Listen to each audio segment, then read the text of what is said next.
17h30, on ouvre les portes du studio et notre invité VIP est avec nous, il vient de Paname. Nordine Ganzo est avec nous, bonjour. Yeah. Alors Chloé n'a pas arrêté de me parler de toi. Ah, carrément. Ah ouais, elle m'a dit lui c'est une pépite, lui c'est une pépite, il faut que tu l'invites, il faut que tu l'invites. Je l'ai respecté de ouf parce qu'il faut savoir que Nordine, quand même, la base pour le moment c'est quand même le violet. Donc déjà autant le studio il est violet.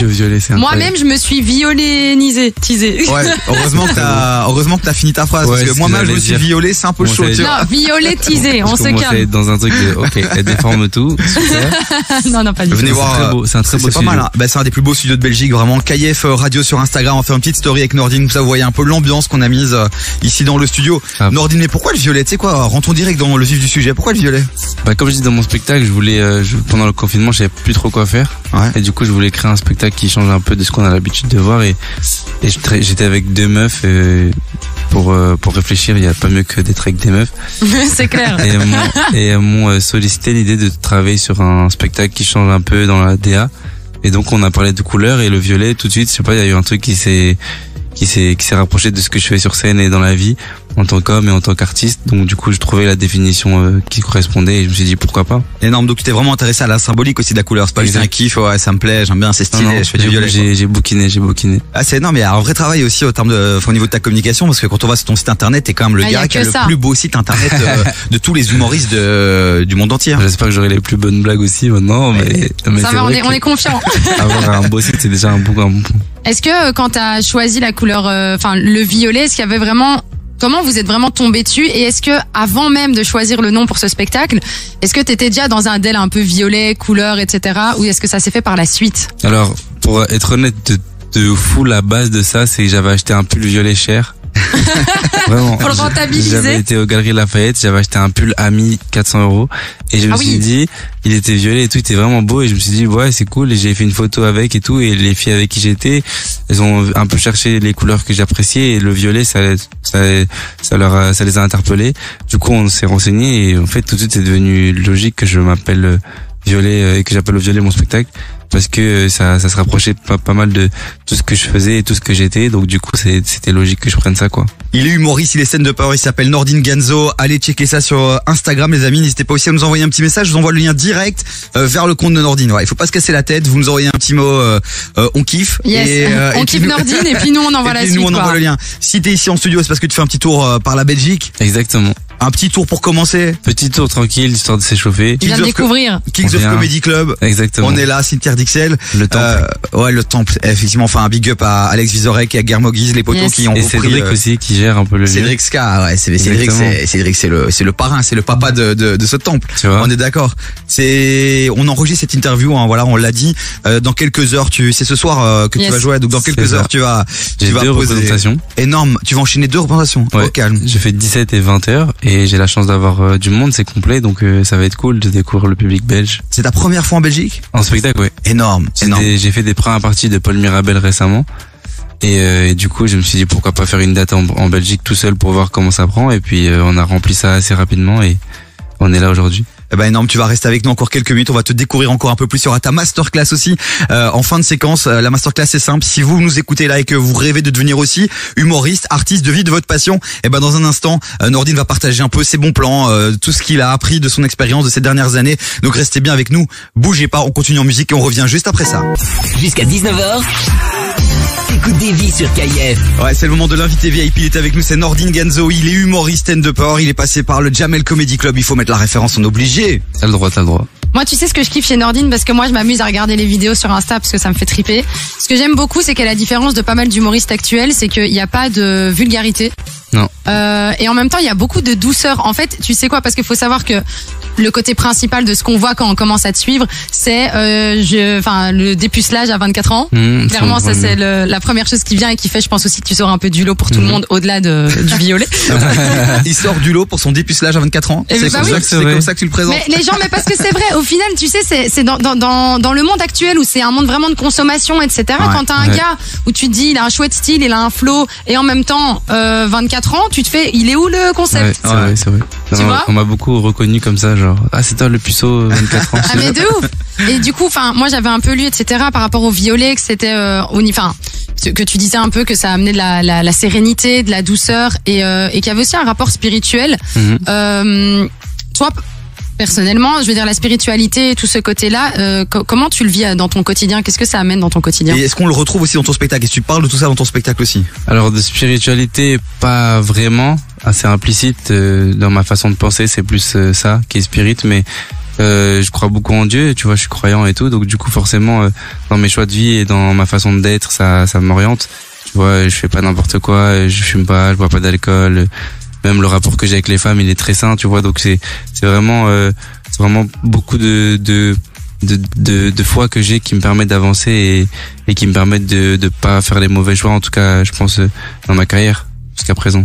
Et qu'est-ce qui fait, par exemple, tu sais, il y a beaucoup de gens qui te connaissent via les réseaux sociaux, mais qu'est-ce qui fait admettons un Bruxellois ou un Belge qui te connaît pas, quand il va venir voir ton spectacle, qu'est-ce que t'as envie de lui apporter comme émotion ou comme message, parce que t'as envie en fait aussi de faire passer des messages à travers tout ce que tu fais.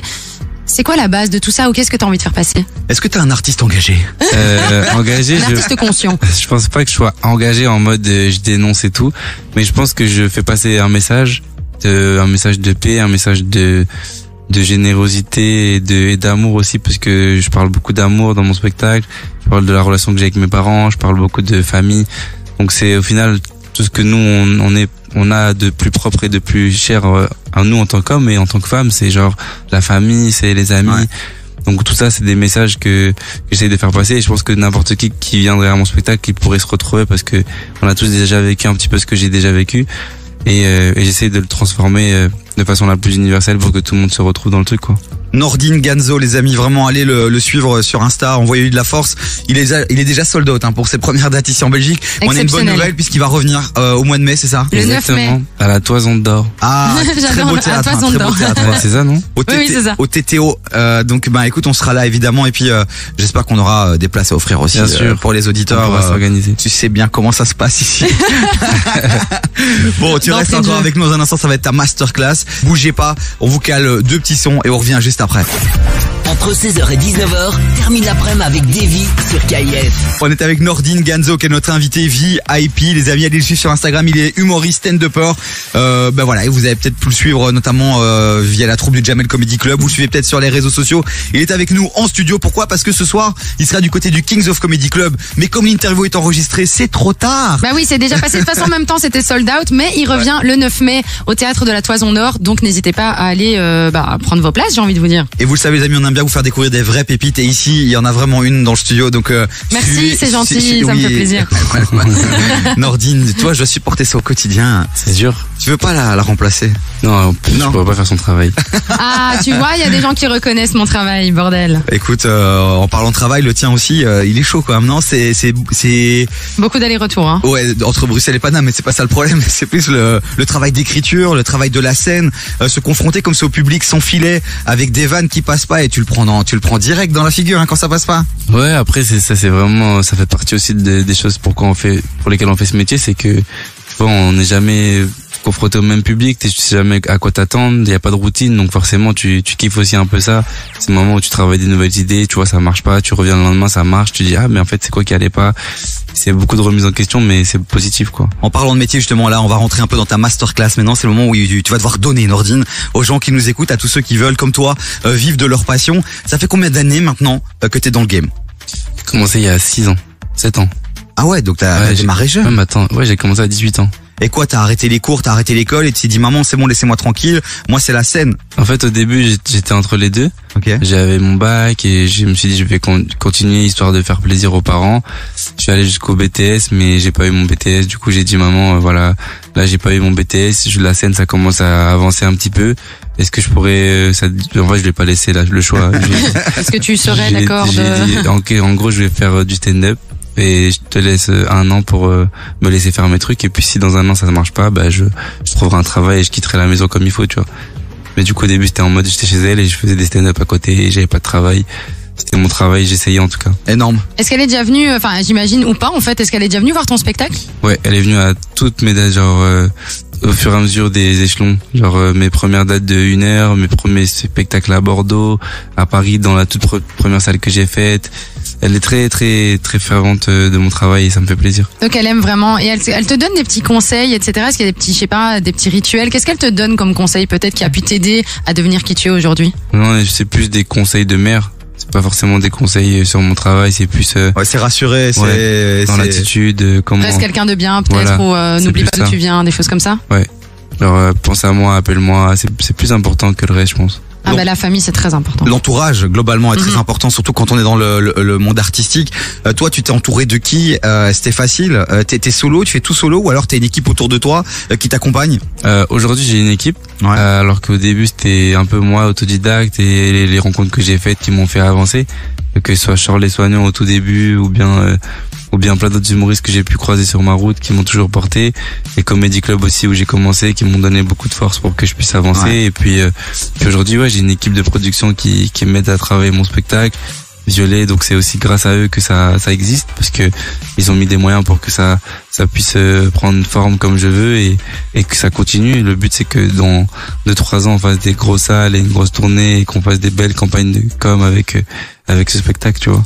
Comment t'as fait pour être repéré? Est-ce que t'as fait quelque chose de spécial, ou alors les gars sont venus, ils t'ont trouvé sympa, et puis ils t'ont trouvé, ils t'ont dit ok Nordine tu rentres chez nous dans la boîte de prod, ou alors t'as vraiment démarché, tu vois? Pour la prod ça a mis du temps, parce que c'est beaucoup d'années de travail, c'est beaucoup de plateaux, de scènes ouvertes, de vidéos sur internet. Mais donc t'as démarché, c'est toi qui as... Moi j'ai démarché personne. Ah ok d'accord, c'est la boîte de prod qui est venue vers toi par rapport à tout ce que t'as créé comme contenu. Exactement. Et t'as été repéré comme ça, quoi. C'était c'est ça, de fil en aiguille. J'ai rencontré quelqu'un qui m'a dit j'ai quelqu'un à te présenter, et ce quelqu'un il a déjà entendu parler de moi à plusieurs reprises, puis il m'a vu, puis en fait c'est du feeling, quoi, et ça met du temps. C'est pas genre on te voit une fois et on se dit je vais le signer, c'est pas comme ça. Genre ils ont besoin d'être sûrs que c'est un truc qui va tenir la route, que le gars est humainement bon, et sur scène qu'il a envie de travailler et qu'il va s'investir, et que sur les réseaux sociaux aussi qu'il sera capable de développer son truc, quoi.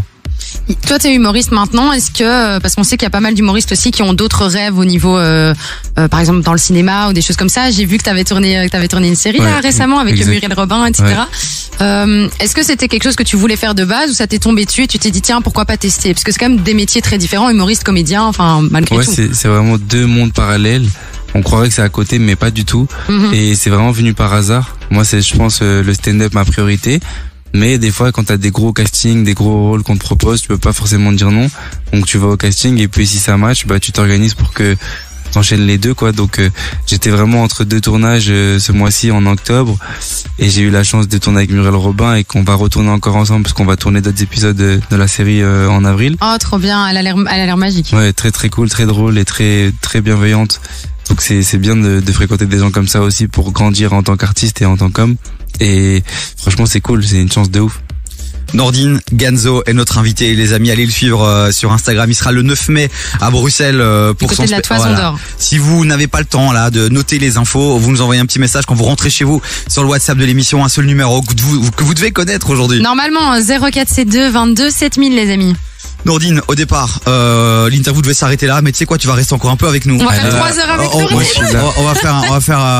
On va aller sur le WhatsApp avec Nordine, tu vois, on va faire le dernier speak de la dernière heure, de la deuxième heure avec Nordine, donc restez bien avec nous, reste bien avec nous. Vous qui nous étiez, je sais plus parler, moi c'est vous. Vous qui nous écoutez, ça va aller, respire. On dirait que j'ai bu, quoi. Et pourtant non, quoi.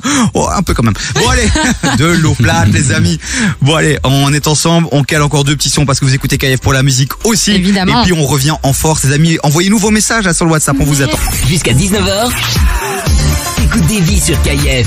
Chloé est à mes côtés, puis on a Nordine Ganzo, stand-upper, humoriste. Il est ce soir du côté du Kings of Comedy Club. L'interview est enregistrée, donc n'allez pas au Kings of Comedy Club ce soir. Non, allez-y, mais vous allez pas voir Nordine, quoi. C'est ça le principe. Mais par contre, il sera le 9 mai, c'est ça? Yes, du côté Bruxelles. du théâtre de la Toison d'Or, les amis, pour jouer son spectacle Violet.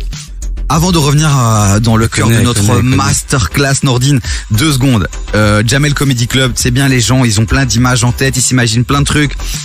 Comment ça se passe un peu? C'est Jamel qui te repère, c'est Jamel, tu le vois genre tous les jours, il te forme, il te coach, comment ça se passe? Disons que c'est plus le directeur artistique de la troupe qui s'occupe de tout ça. D'accord. Et Christophe aujourd'hui, qui il y a les scènes du mardi qui s'appellent les Deb Jam. C'est des scènes où on repère les nouveaux et on te fait jouer là-bas 1 fois, 2 fois, et au bout de 3 fois, 4 fois, si on voit que ça se passe très bien tout le temps, on te propose un essai avec la troupe. Et une fois que ça marche avec la troupe, on te rappelle au fur et à mesure, et puis petit à petit tu gagnes du galon, et peut-être qu'après on t'appelle pour tourner, etc., etc. Je veux réussir dans le domaine de l'humour, c'est une étape obligatoire. Le Jamel Comedy Club. Plus aujourd'hui, parce qu'il y a beaucoup d'autres scènes, et il y a Internet. qui permet de décoller sans que tu sois passé par quelle que soit la scène. Mais c'est vrai que c'est quand même un endroit où quand tu es humoriste, en tant qu'humoriste, t'as envie d'aller là-bas. Il faut que c'est comme une sorte de pèlerinage. Tu peux pas te dire je suis humoriste si t'as jamais joué au Jamel Comedy Club, tu vois. Et quelles sont les autres salles un peu qu'on peut mettre en évidence à Paname? Il y a le Panama Café. Ouais. Qui a une référence. T'as le Fridge qui est arrivé récemment, qui cartonne. C'est la salle de Kev Adams, ça, non? Ouais. Madame Sarfatik, le lieu de chez Farid aussi. Il y a beaucoup de comédie clubs qui permettent de progresser, de travailler son stand-up et d'avancer comme il faut, quoi. La Madame Sarfati, c'est énorme, ça. Moi, je suis passée souvent devant à Paris et je voulais chaque fois et j'ai pas encore été, mais j'aimerais bien aller. Tu vois qui c'est, Madame Sarfati? Bah oui. Yourins. Non, mais moi j'avais Tourins. Non, mais j'aime trop. Mais il y a aussi une nouvelle salle qui a réouvert, c'est le Barbès. Oui, ils ont réouvert, ouais. Ils ont réouvert. T'as déjà eu l'occasion d'aller jouer ou pas? Avant, j'y allais souvent. Là, j'ai pas été dans la nouvelle scène, mais je vais essayer d'y aller. Moi, j'ai été récemment, là, c'était vachement sympa. Comment tu gères un peu la concurrence? Il y en a de plus en plus, des stand-uppers, des humoristes. Nous, on reçoit des CP quasi tous les jours d'humoristes. Est-ce que vous êtes solidaires entre vous? Est-ce qu'il y a une vraie compétition? Est-ce que ça se tacle ou alors ça se soutient et ça s'entraide? Non, je pense que ma génération, on a quand même une bonne team. On est tous entre nous. Chacun a son univers, chacun a son truc. On n'est pas à se marcher l'un sur l'autre. C'est beaucoup plus, je pense, avant, il y avait des petites histoires de concurrence, de rivalité, puisque il y avait pas beaucoup de scènes, donc c'était vraiment la guerre pour pouvoir jouer dans tel endroit. Aujourd'hui, il y a tellement d'endroits que tu peux plus dire à quelqu'un ouais, pourquoi tu vas jouer là-bas. Et là, il y a trop d'endroits en fait. Tu peux que évoluer, progresser et personne se marchera dessus. T'enchaînes les succès en ce moment, ça cartonne bien pour toi. On voit que succès, c'est un grand mot. Non, mais le compte, parce que t'es hyper humble, on est d'accord. Mais non, mais il faut savoir quand même, accepter les réussites, quoi. T'as une belle prod qui te suit. Là, tu viens en Kings of Comedy Club. Il y en a déjà plein qui aimeraient arriver déjà à cette étape-là. T'as eu des moments de down. Et comment tu les as gérés? Down, c'est un grand mot aussi. Où t'as hésité, où tu t'es dit je vais me barrer, j'arrête, c'est mort. Mais j'ai eu des petits moments où je me suis posé des questions sur est-ce que je faisais la bonne chose, est-ce que j'étais dans la bonne direction. Tu vois, à un moment donné, j'étais au Jamel Comedy Club et du jour au lendemain, on m'a un peu évincé parce qu'ils avaient mis une nouvelle direction artistique à cette époque et ils étaient moins fans de ce que je faisais. Et c'était un moment où moi, sur scène, j'étais beaucoup moins sincère. Je racontais des trucs que je faisais depuis longtemps et qu'il fallait que je change en fait. Et du coup c'était mon sketch justement à l'époque où j'étais puceau. Et à partir de ce truc-là, je me suis dit peut-être qu'il faut que je parle de la suite parce que j'avais toujours pas fait l'amour avec une fille et je me suis dit peut-être que pour grandir en tant qu'artiste, il fallait que l'homme grandisse aussi. Et j'ai rencontré quelqu'un avec qui j'ai fait ça et avec qui j'ai passé beaucoup d'années à cogiter, à parler de tout et n'importe quoi et à peut-être essayer de se projeter en tant que couple, mais ça n'a pas forcément fonctionné comme je voulais, mais en tout cas elle m'a aidé à devenir un meilleur humoriste parce que grâce à elle j'ai écrit ces nouveaux passages qui m'ont permis de retravailler et de réintégrer la troupe, etc. Donc c'est cool de pouvoir avoir réussi à surmonter ce genre d'étapes parce que c'est tous les jours qu'on traverse des moments difficiles. Et puis c'est souvent dans ces moments-là aussi qu'on apprend le plus et qu'on grandit le plus, quoi. Ne faut pas abandonner, il faut se relever. Il nous reste juste quelques secondes. Donc on va poser la question finale qu'on pose à tout le monde qui est un peu bateau mais qu'on aime bien. Si t'avais 1, 2 ou 3 conseils à donner vraiment, tu sais, il y a un petit gosse qui vient chez toi après le spectacle, dit Nordine, j'ai kiffé, moi je veux devenir toi plus tard, tu vois. Quels sont les conseils que tu lui donnerais? Je lui dirais essaye de devenir toi. Ouais, déjà. Plutôt que d'essayer d'être moi et puis surtout croire en toi, écouter ta propre intuition, pas écouter ce que les gens vont te dire. Ça c'était beaucoup un de mes combats au début, c'était de pas écouter les gens parce que t'as beaucoup de gens au début qui vont te dire ouais c'est pas un métier, c'est pas fait pour toi. Alors que si tu crois, tu sais que tu vas y arriver. Il faut juste se donner à fond et être déterminé et puis à un moment donné ça va fonctionner. Énorme. Nordine Ganzo est avec nous, merci beaucoup. On va te suivre maintenant, tu reviens quand tu veux, quand tu feras le cirque royal là dans quelques mois. Tu reviens quand même. Tu reviens et tu penses à nous, tu te rappelleras qu'on est les premiers à t'avoir interviewé ici en Belgique. Nordine Ganzo sur Instagram, suivez-le. Si vous n'avez pas le temps de noter le lien, petit message sur le WhatsApp de l'émission 0472 22 7000. On vous l'envoie directement. Ma Chloé, t'es contente? Bah ouais, je suis contente d'où. Moi j'ai kiffé. Vraiment, merci d'être venue. Vraiment, elle m'a pas lâché. Ça fait plaisir. Ah ouais, il faut qu'il vienne, tu me le cales. Dimanche, tu viens enregistrer l'interview. Ouais, parce qu'il faut savoir qu'on est dimanche là et qu'en vrai, normalement, on n'est même pas censé être là. Donc c'est clair. Bon, Nordine, on te souhaite le meilleur. À très vite. Qui vient en Belgique et puis à très bientôt à Bruxelles.